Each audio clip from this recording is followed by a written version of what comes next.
टाळी आदरणीय पवार साहेबांसाठी.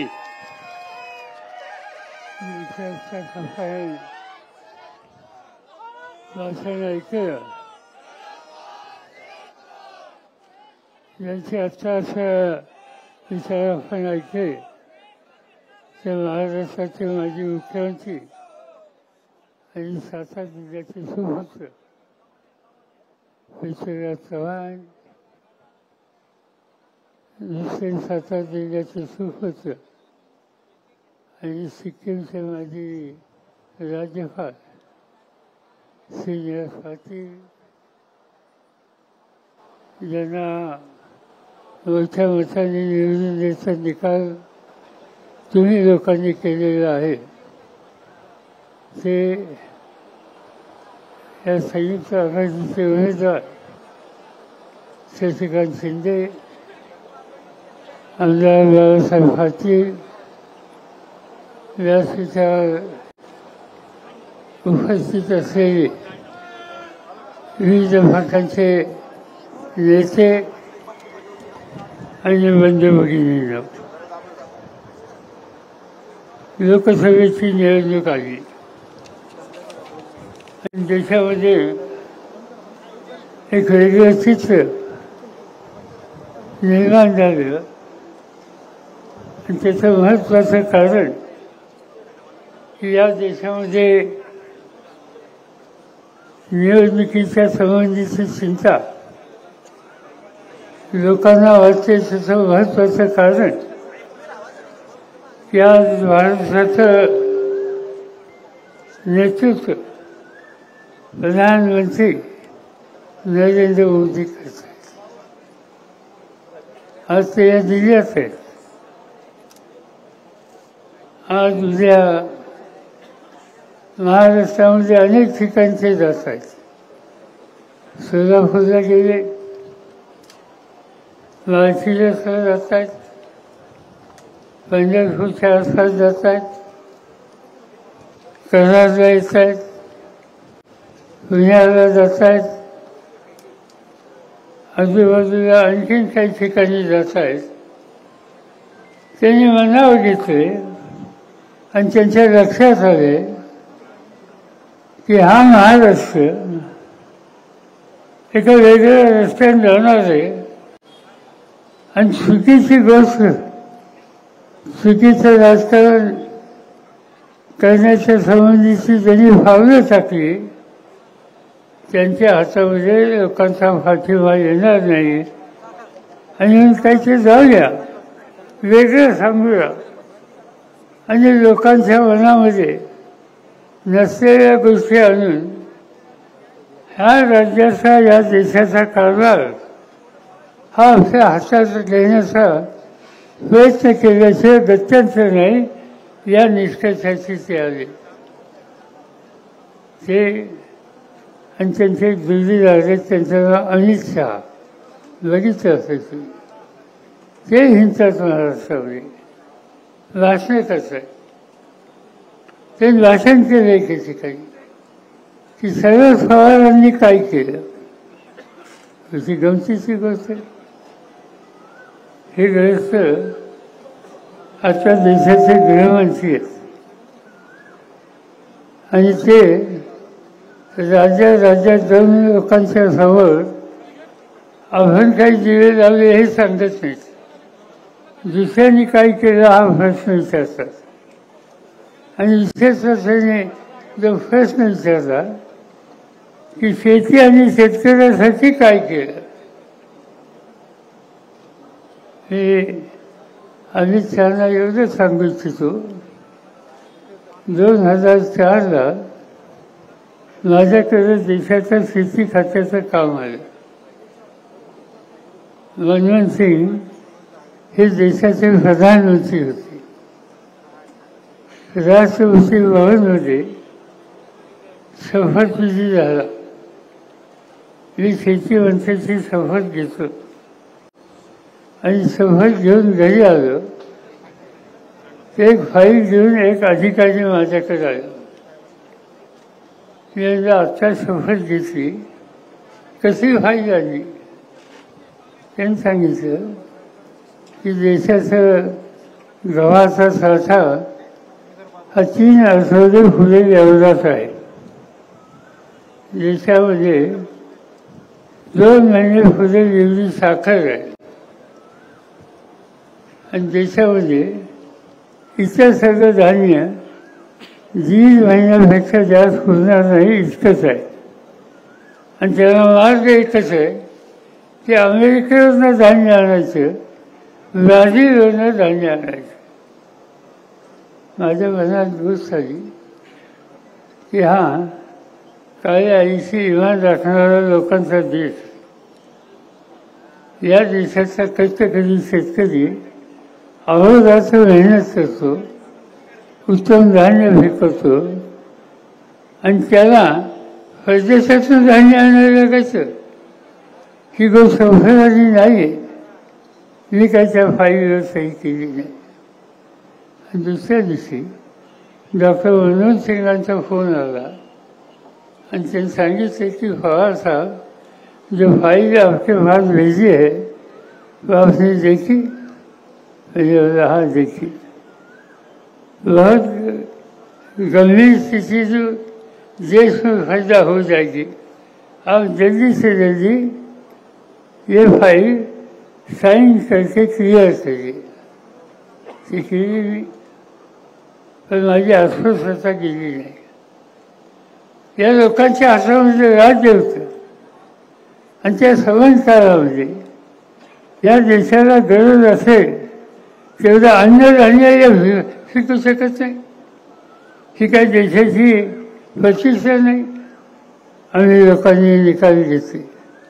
निकाल हे घेतले, शेतीमालाची किंमत वाढवायची, शेतकऱ्याच्या डोक्यावर कर्ज कमी करायचं, त्याला नवीन बियाणं द्यायचं आणि त्याच्या जीवनात परिवर्तन होईल अशा प्रकारचे निर्णय घेतले. आणि ते निर्णय घेतले आम्ही. आणखी काही दिवसांना बातमी आली की यवतमाळ जिल्ह्यामध्ये एका शेतकऱ्याने आत्महत्या केली. शेतकरी आत्महत्या करतो याचा काही अर्थ आमच्या धोरणामध्ये कुठे कंसच आहे, कुठे चूक आहे आणि त्याच्या खोलात गेलं पाहिजे, तो निर्णय बदलला पाहिजे. मी प्रधानमंत्र्यांना विनंती केली की शेतकरी आत्महत्या करतो ही काही लहान सहान गोष्ट नाही. त्यांनी का आत्महत्या केली हे आपण दोघांनी जाऊन बघितलं पाहिजे. काही चुका असतील आपल्या तर ते दुरुस्त केल्या पाहिजे. दुसऱ्या दिवशी आम्ही यवतमाळला गेलो. त्या शेतकऱ्याच्या घरी गेलो ज्यांनी आत्महत्या केली. त्याची पत्नी माऊली वर्षी रडत होती. मी तिला समजावलं, तिला विचारलं की घरामध्ये किती लोक आहेत. तिने सांगितलं एक मुलगा आहे, तो 10वीला शिकतोय आणि एक मुलगी आहे, तिचं लग्न ठरलं. तिला झालं काय आत्महत्या करायला. त्यांनी सांगितलं की खाजगी सावकाराचं 20,000 रुपयाचं कर्ज होतं आणि ते कर्ज देता आलं नाही. सावकार घरी आला आणि घराची भांडी कुंडी त्याने बाहेर काढली आणि माझ्या घराची भांडी कुंडी रस्त्यावरली. हे या मुलीचं लग्न ठरलं. तिच्या व्याहाला सासरच्या लोकांना कळलं. त्यांनी लग्न मोडलं आणि लग्न मोडलं ते काही माझ्या नवऱ्याला सहन झालं नाही. कर्ज फेडू शकला नाही. बाजारात गेला, इंजिनची वाटली घेतली, घटाघटा खेळला आणि जीव देऊन टाकला. डोक्यावरचं कर्ज देऊ शकला नाही म्हणून वडिलांच्या आत्महत्या करतो. हे चित्र भारतामध्ये आणि हे बदललं पाहिजे. हा विचार आम्ही लोकांनी केला. दिल्लीमध्ये परत गेलो.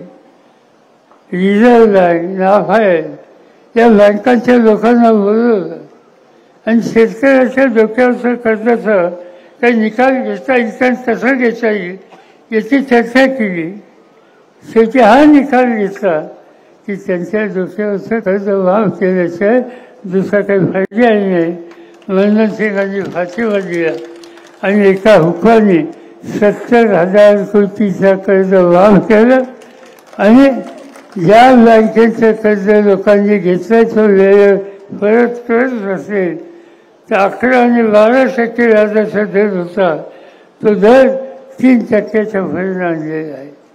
तुम्ही आज सातारा जिल्हा मध्यवर्ती सरकारी बँकेत चौकशी करा. वेळेवर कर्ज फेड जे करतात त्यांचा व्याजाचा दर कमी झाला का नाही, आणि तो केला. सर्व देशामध्ये केला. हा निकाल आम्ही लोकांनी घेतला. त्याचं महत्त्वाचं कारण त्या शेतकऱ्याचं दुखणं आम्हा सगळ्यांच्या जीवाला लागलेलं दुसरं होतं. हा निवड एक प्रश्न नाही आहे. शेतीमालाच्या किमती हाही अत्यंत महत्त्वाचा प्रश्न आहे. आता ज्या ठिकाणी बोलत असताना पृथ्वीराज चव्हाणांनी सांगितलं कशा कशाच्या किमती वाढवल्या, काय अवस्था होती. आज या देशामध्ये आम्ही लोकांनी सत्ता हातात आल्याच्या नंतर गव्हाचे भाव वाढवले, तांदूळाचे भाव वाढवले, फळांचे भाव वाढवले, कांद्याचे भाव वाढवले, तूर आणि डाळींचे भाव वाढवले. त्याचा परिणाम काय झाला की 2 वर्षामध्ये हा देश परदेशातलं धान्य आणत होता, तो आज जगाच्या 18 देशांना धान्य फेकून तो त्या ठिकाणी त्याचा पुरवठा करतो. आज हिंदुस्थान जगामध्ये 2 नंबरचं साखर उत्पादन करणारा देश झाला. आज हिंदुस्थान जगामध्ये 2 नंबरचा गहू तयार करणारा देश झाला. आज भारत जगामध्ये 1 नंबरचा तांदूळ पिकवणारा हा देश झाला. हा सगळा बदल का झाला तर घामाची किंमत, त्याचा फायदा द्यायचा निकाल आम्हा लोकांच्या सरकारने त्यामध्ये केला, त्याचा फायदा झालेला आहे. आणि याच्याबद्दल भाजप ज्यावेळी आम्ही कांद्याचे भाव वाढवले, निर्यातीच्या संबंधीची धोरणं आखली. मला आठवतं एक दिवस काळ लोकसभेमध्ये गेल्याच्या नंतर त्या लोकसभेमध्ये दंगा सुरू झाला. आणि का दंगा सुरू झाला याची चौकशी केली तर भाजपचे खासदार गळ्यात कांद्याच्या माळा घालून सभागृहात आले. त्यांना विचारलं तुमचं म्हणणं काय? त्यामुळे कांदा भयंकर महाग झाला, आम्ही तुमचा निषेध करतो, कांद्याच्या किमती खाली आणणार. मला विचारलं गेलं सभापतींच्याकडून तुमचं काय म्हणणं आहे? मी त्यांनी सांगितलं कांदा हे पीक जिल्ह्यात शेतकऱ्याचं आहे. कांदा हे मोठ्या बागायतदाराचं पीक नाही, कधीतरी पैसे मिळतात. आणि कांदा समजा महागला त्यावेळेला काही संसार उद्ध्वस्त होत नाही. रोजच्या खाण्यामध्ये कांद्याचा खर्च किती कांदे माणूस खाऊन खाईल. आणि त्यावेळेस कांद्याचे भाव वाढले म्हणून गळ्यात माळा घालून कांद्याच्या सभागृहात दंगा करणं हे काही शहाणपणाचं लक्षण नाही. मला विचारलं गेलं तुमचं म्हणणं काय? ते सांगितलं तुम्ही कांद्याच्या माळा घाला नाही तर कवल्याच्या माळा घाला, शेतकऱ्याचा भाव मी कमी करणार नाही. त्याच्या घामाची किंमत ही त्याला मिळालीच पाहिजे आणि त्यासाठी घेतलेले निर्णय हे बदलणं शक्य नाही. या प्रकारची धोरणं असली गेली त्याचा परिणाम आज या देशाचं चित्र धान्याचं बदललं. आणि त्याचं मुख्य कारण काळ्या आईची इमान राखणारा हा शेतकरी घाम घालतो, उत्पादन वाढवतो आणि देशाची अन्नाची गरज भागवतो. हे सूत्र आम्ही लोकांनी स्वीकारलेलं होतं. मोदींना ही भूमिका मानली नाही. मोदी जाईल त्या ठिकाणी भाषणं करतात, सांगतात. पहिल्यांदा सांगितलं असेल की 10 वर्ष त्यांच्या हातात सत्ता झाली, त्या सत्तेचा वापर मी महागाईची स्थिती आहे ती बदलणार. काय केलं त्याचा उल्लेख आता या ठिकाणी केला गेला. पृथ्वीराज चव्हाणांनी इंधनाच्या तेलाचे भाव वाढवले, कमी नाही केले. गॅस सिलेंडरचे भाव वाढवले, कमी नाही केले. तूर डाळी आणि या सगळ्या शेतकऱ्याचे भाव कमी केले आणि दुकानदारांचे, मोठ्या व्यापाऱ्यांचे त्यांचे भाव असे कमी केले. आणि ही सगळी धोरणं जी असतात ती आज धोरणं या देशाची महागाई कमी करण्याची नाही, तर ती महागाई वाढवण्याच्या संबंधीची आहे. आणि म्हणून जो महागाई वाढवतो त्यांना सत्तेवर बसण्याचा अधिकार नाही. हा निकाल तुम्हाला घ्यावा लागेल. आणि त्यासाठी ही निवडणूक महत्त्वाची आहे. त्यासाठी शशिकांत शिंदेंना मतदान करणं हे तुमचं माझं सगळ्यांचं गरज आहे. आज या देशामध्ये पक्ष फोडणं हा एक महत्त्वाचा उद्योग झाला. एक जणे राज्याचे मुख्यमंत्री म्हणून ज्यांनी काम केलं ते ग्रस्त देवेंद्र फडणवीस एक दिवशी जाहीरपणानं बोलले, 2 पक्ष फोडून आज मी या ठिकाणी आलो. आणि काही उभं करायला अक्कल लागते, फोडायला अक्कल लागत नाही, देण्याला अक्कल लागत नाही. आणि तुम्ही 2 पक्ष फोडले. काय झालं त्याच्याबद्दल? पक्ष फोडले. काही लोकांना तुम्ही संधी दिली, पण या देशाचं संबंध राजकारण उद्ध्वस्त करण्याची भूमिका तुम्ही त्या ठिकाणी घेतलेल्या ही भूमिका लोकांना पसंत नाही. काही लोक आपल्याचे सुद्धा गेले, त्यांनी काही वेगळी भूमिका घेतली. हा देश एकसंघ ठेवायचा असेल, तर या देशाची लोकशाही मजबूत करायची असेल, तर राजकीय पक्ष हे व्यवस्थित चालतील याची काळजी घेतली पाहिजे. आणि ती भूमिका आम्ही लोक घेऊ पाहतोय. आज ज्यांच्या हातात सत्ता आहे त्यांना या गोष्टीच्या संबंधीचं चर्चा करत नाही. आणि हेच काम ठिकठिकाणी जाऊन आज देशाचे प्रधानमंत्री करत आहेत. आम्हाला लोकांच्या टीकाची फळी करतात. कुठेही गेले टीका करायची. पहिली टीका करतात राहुल गांधींचं. शहा ज्यादा क्या कर रहा है असं सांगतात. अरे राहुल गांधी ज्यांनी या देशाचा अभ्यास करण्यासाठी काश्मीरपासून कन्याकुमारीपर्यंत पायी चालत गेला, लोकांना भेटलं, प्रश्न समजून घेतले आणि लोकांच्या प्रश्नाची उत्तरं शोधण्याची खबरदारी ही त्यांनी घेतली. एवढे कष्ट त्यांनी केले, त्याच्यावर तुम्ही टीका करता. जवाहरलाल नेहरूंच्या टीका करता. ज्या जवाहरलाल नेहरूंनी स्वातंत्र्याच्या आधी आयुष्याचे 11 वर्ष तुरुंगात घालवली आणि स्वातंत्र्य मिळाल्याच्या नंतर लोकशाही पद्धतीने हा देश कसा चालेल याची खबरदारी घेतली. सगळ्या जगामध्ये भारताचा नावलौकिक वाढवला, त्यांच्यावर तुम्ही टीका करते. जवाहरलाल नेहरू असोत किंवा त्या काळाचे नेते असोत, त्याच्या आसपास तुम्ही बसू शकता. आज हेच लोक, यांच्याच पक्षाचे लोक अनेकांची नावं घेतात आम्हाला मत द्या म्हणून. मी येताना पाहिलं की जे लोक पक्षातून गेले, मोदींच्यावर गेले, त्यांची जाहिरात पाहिजे. त्यांच्या जाहिरातीमध्ये यशवंतराव चव्हाणांचं नाव आहे. यशवंतराव चव्हाण या देशाचे मोठे स्वातंत्र्याचे नेते होते. स्वातंत्र्य मिळाल्याच्या नंतर या देशाची इज्जत त्यांनी वाढवली. या देशाचं, महाराष्ट्राचं एक अत्यंत कर्तव्यवान असे मुख्यमंत्री म्हणून त्यांचा लौकिक होता. ज्यावेळेला चीनने भारतावर हल्ला केला त्यावेळेला या देशाला वाचवण्यासाठी त्या संकटाच्या काळामध्ये इथं मुख्यमंत्रीपद सोडून दिल्लीमध्ये गेले आणि देशाच्या सीमेचं रक्षण त्यांनी केलं. देशाचं गृहमंत्री म्हणून त्यांनी काम केलं. देशाचं परराष्ट्रमंत्री म्हणून काम केलं. देशाचं अर्थमंत्री म्हणून काम केलं.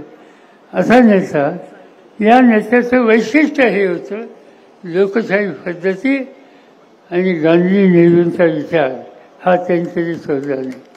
आणि आज जे भाजपवर गेले ते चव्हाण साहेबांचा फोटो लावतात. त्यांना अधिकार आहे चव्हाण साहेबांचा फोटो लावायचा. आयुष्यामध्ये चव्हाण साहेब कधी भाजपवर गेले नाही. तरी या प्रवृत्तीचं समर्थन त्यांनी केलं नाही. त्यांनी समर्थन जे केलं ते सामान्य माणसाच्या प्रश्नाचं, त्यांच्या दुःखाचं आणि हा देश मजबूत करणाऱ्या कष्टकरी शेतकरी असो, कामगार असो, आयावेळी असो, या सगळ्यांचं समर्थन यासाठी त्यांनी आयुष्य दिले. आणि अशा व्यक्तीचं नाव कर त्यांनी जाहीर केलं की चव्हाण साहेबांना भारत रत्न द्या. चांगली गोष्ट आहे. पण 10 वर्ष तुमच्या हातात सत्ता आहे, त्यावेळेस तुम्हाला सुचलं नाही. निवडणूक आल्यावर सुचलं. बघूयाचं आज या ठिकाणी येत आहेत प्रधानमंत्री करारला. माझी अपेक्षा आहे त्यांनी आज करारला जाहीर करून टाकावं की आम्ही चव्हाण साहेबांना भारत रत्न देतो. हा निकाल त्यांनी आज या ठिकाणी करावा. माझी खात्री आहे की ते धाडस त्यांनी दाखवलं तर लोक एक चांगलं काम केलं म्हणून म्हणतील, पण त्याबद्दल ते काय करतील याचा भरोसा देता येत नाही. आज हे प्रधानमंत्री अनेक गोष्टी देशाने घडतात, चुकीच्या गोष्टी घडतात. मणिपूर म्हणून राज्य आहे, मणिपूरमध्ये संघर्ष झाला, स्त्रियांच्या दिवसा अत्याचार केले गेले, बलात्कार केले गेले. आणि हे प्रधानमंत्री संबंध राज्यात जाळपोळ होते, घरोघरं फेकतात, स्त्रियांच्यावर अत्याचार केले जातात. त्यांच्याकडे धमकून बघायला तयार नाही. एक दिवस सुद्धा तिथे गेले नाही. आणि हा देश मी चालवणार, मजबूत चालवणार, सगळ्यांच्यासाठी चालवणार या प्रकारच्या घोषणा ते देतात. आज दिल्लीच्या गुजरातमध्ये तामानू नावाची एक भगिनी, तिच्या घरात मोदी साहेब मुख्यमंत्री असताना हल्ला झाला, अत्याचार केले गेले, त्यांच्या सासऱ्याची हत्या केली. आणि असं करून जे याच्यामध्ये गुन्हेगार होते, ज्यांना 11 वर्षाच्या शिक्षा झाल्या, मोदी साहेब सत्तेवर आल्याच्या नंतर हल्ली ज्यांना 11 वर्षाच्या शिक्षा झाल्या, स्त्रियांच्यावर अत्याचार केले म्हणून, कुणाचा खून केला म्हणून त्यांना फार झाली आता शिक्षा म्हणून त्यांची सुटका केली. नुसती सुटका केली नाही, तुरुंगाच्या बाहेर आल्याच्या नंतर गळ्यात हार घालून त्यांचा सन्मान त्या ठिकाणी त्यांनी केला. स्त्रियांची अब्रू घेणाऱ्यांचा सन्मान करण्याचं धोरण जे स्वीकारतात ते काही देशाचे हितचिंतक असू शकतात, स्त्रियांचं हिताची दखल करू शकतात. आणि म्हणून त्यांना मत मागायचा अधिकार कितपत आहे याचा विचार तुम्ही लोकांनी केला पाहिजे. ते सांगतात भ्रष्टाचार घालू. आज काय झाले? भ्रष्टाचार घालवण्याच्यासाठी ज्यांनी प्रयत्न केले त्यांच्यावर त्यांनी कारवाई केली. सत्याचा गैरवापर कसा करतात याची उदाहरणं त्यांनी दाखवली. झारखंड नावाचं राज्य आहे, आदिवासींचं राज्य आहे, आदिवासी मुख्यमंत्री त्या ठिकाणी येतात.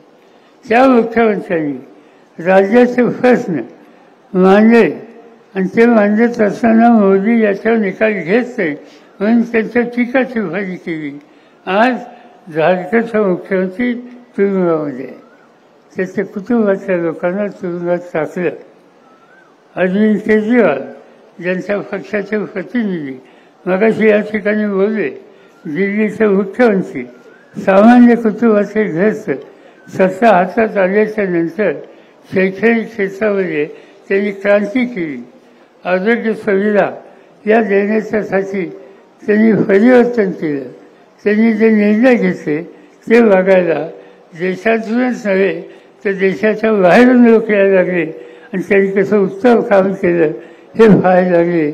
त्या अरविंद केजरीवालनी एकदा टीका केली प्रधानमंत्र्यांच्यावर, दिल्लीच्या प्रश्नाकडे लक्ष देत नाही म्हणून आज अरविंद केजरीवाल आज तुरुंगामध्ये टाकलेला आहे.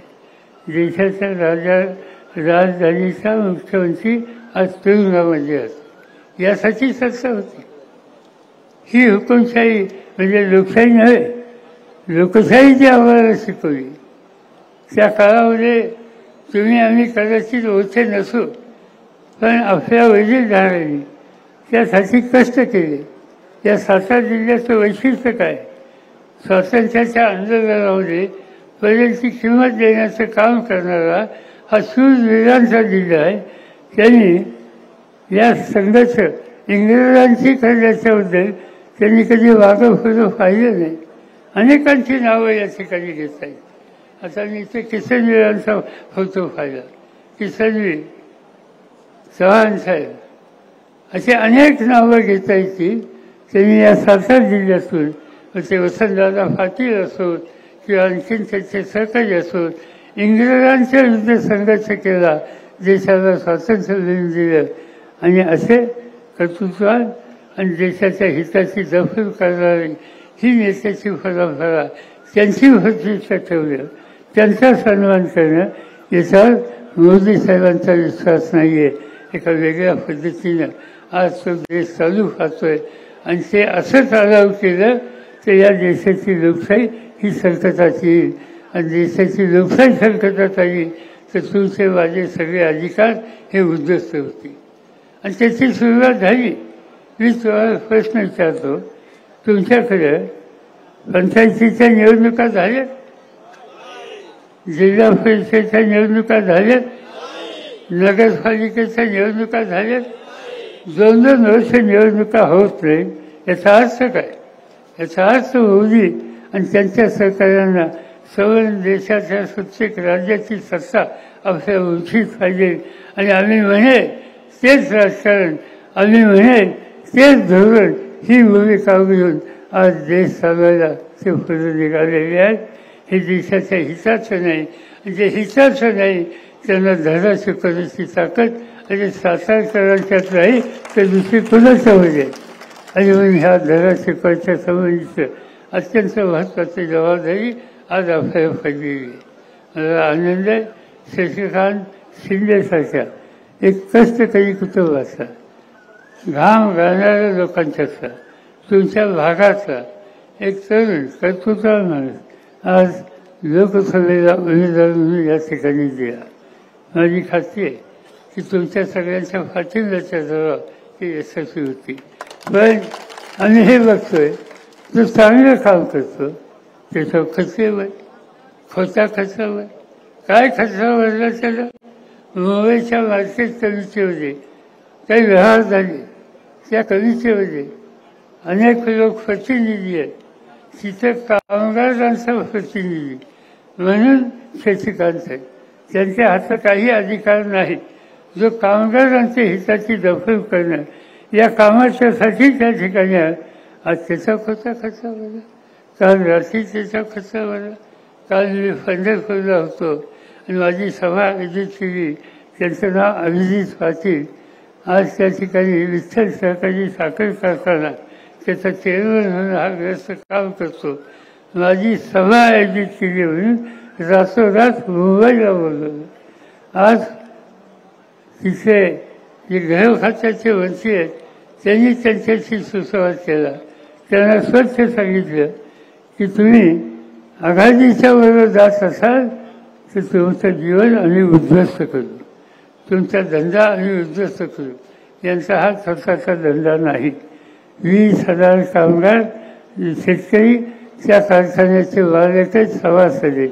20,000 शेतकऱ्यांचा कारखाना आणि त्याचा त्यांचा संसार उद्ध्वस्त करण्याच्यासाठी सत्तेचा वापर हा जर या देशात होत असेल तर इंग्रजांच्या काळामध्ये सातारकर घाबरला नाही. ह्या बाकी किरकोळ लोकांच्या काळामध्ये कोण या ठिकाणी घाबरणार नाही. त्याच्याशी संकट करू, त्याला मूळ जबाब देऊ आणि ती भूमिका घेण्याची वेळ आज ठिकठिकाणी आलेली आहे. आणि म्हणून एवढंच सांगतो की आहेत 5-7 दिवस काही कशी, काही खोट्या नाच्या गोष्टी उठत होती, काही आश्वासनं देता येईल, त्या सगळ्या गोष्टीचा विचार करायचा नाही. आपण यशवंतराव चव्हाणांच्या विचाराचे पायी आहोत. त्यांच्या नंतरच्या काळामध्ये अनेकांनी आम्हाला नेतृत्व दिलं. त्याच्या किसनवीर असतील, त्याच्यामध्ये लक्ष्मण तात्याचं नाव घेता येईल, अनेकांची नावं घेता येतील, किसनवीरांचं नाव घेता येईल. हे सगळे आदर्श तुमच्या माझ्या सगळ्यांच्या समोर आहेत. ते आदर्श आपण जतन करू. मग त्याचा विक्रम करून सातारची लोकसभेची जागा शशिकांतच्या मार्फत आपण त्या ठिकाणी निवडून जे आले त्यांनी काही टीका टिप्पणी माझ्या केली असं कळलं. छत्रपतींचं काय बोलायचं आता कॉलेजवरून पहिल्यांदा आले हे दिवस म्हणजे सकाळ आहे का संध्याकाळी हे बघावं लागतं. काय करायचं त्यामुळे त्याच्या संबंधी अधिक बोलण्याची काही गरज नाही. आम्ही गादीचा सन्मान करतो पण मत देताना गादीला मत देत नाही. त्या ठिकाणी कष्टकऱ्यांचा प्रतिनिधी त्याचा आपण सन्मान या ठिकाणी मताच्या रूपानं करू, मताचा विक्रम करू आणि आम्हा लोकांचं दिल्लीत काम करायला तुम्ही शशिकांतला त्या ठिकाणी पाठवा हीच विनंती करतो आणि माझे 2 शब्द संपले. धन्यवाद सन्माननीय शरदचंद्रजी पवार साहेब, आपण या ठिकाणी संबोधित केलं. आभार प्रदर्शन करतायत युवकचे तालुका अध्यक्ष केदारजी गायकवाड. 2 मिनिटं जरा थांबाव. तालुक्याचे अध्यक्ष म्हणून रमेश धायगुडे यांना खंडाळा तालुक्याचा अध्यक्ष म्हणून आपण नियुक्त करतोय. त्यांनी त्या ठिकाणी यावं. विक्रम दादासो शिंदे